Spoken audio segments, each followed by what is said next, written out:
एक राजा ने अपने सैनिकों को सड़क के बीच में एक बड़ी चट्टान रखने के लिए कहा। चट्टान को बीच सड़क में रखवाकर राजा ने अपने सैनिकों से छुपकर उस चट्टान पर नजर रखने के लिए कहा कि देखना उस चट्टान को रास्ते से कौन हटाता है। लोग उस जगह पर आते रहे और जाते रहे, लेकिन किसी ने भी उस चट्टान को रास्ते से हटाने की कोशिश नहीं की। उस चट्टान के पास से लोगों के गुजरने वाले में राजा के कुछ करीबी लोग और शहर के बड़े व्यापारी भी शामिल थे, और उनमें से कुछ लोग तो राजा को ही कोसने लगते कि क्या राजा इस चट्टान को भी नहीं रास्ते से नहीं हटवा सकता। लेकिन किसी ने भी उस चट्टान को रास्ते से हटाने का प्रयास नहीं किया। ऐसा काफ़ी दिनों तक चलता रहा। एक दिन एक किसान अपनी सब्जियों के साथ उधर से गुजर रहा था। उसने चट्टान को रास्ते में पड़े देखा और सोचा कि सबको इस चट्टान की वजह से कितनी तकलीफ हो रही है।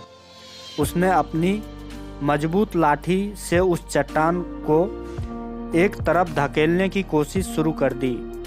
काफ़ी कोशिशों के बाद वह उसे सड़क से हटाने में कामयाब हो गया।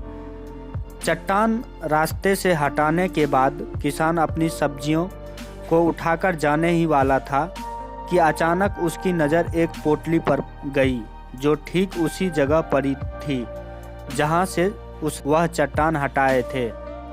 उसने उस पोटली को खोलकर देखा तो उसमें सोने के कई सिक्के थे, और उन सिक्कों के साथ राजा का एक संदेश भी था, जिसमें लिखा था कि ये सोने के सिक्के उनके लिए है जो इस चट्टान को रास्ते से हटाएगा।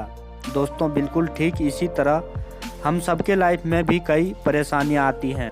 कुछ लोग उन परेशानियों से बच कर निकल जाते हैं और कुछ रास्ता बदल देते हैं, और चंद लोग ठान लेते हैं उन परेशानियों का हल निकाल लेने की।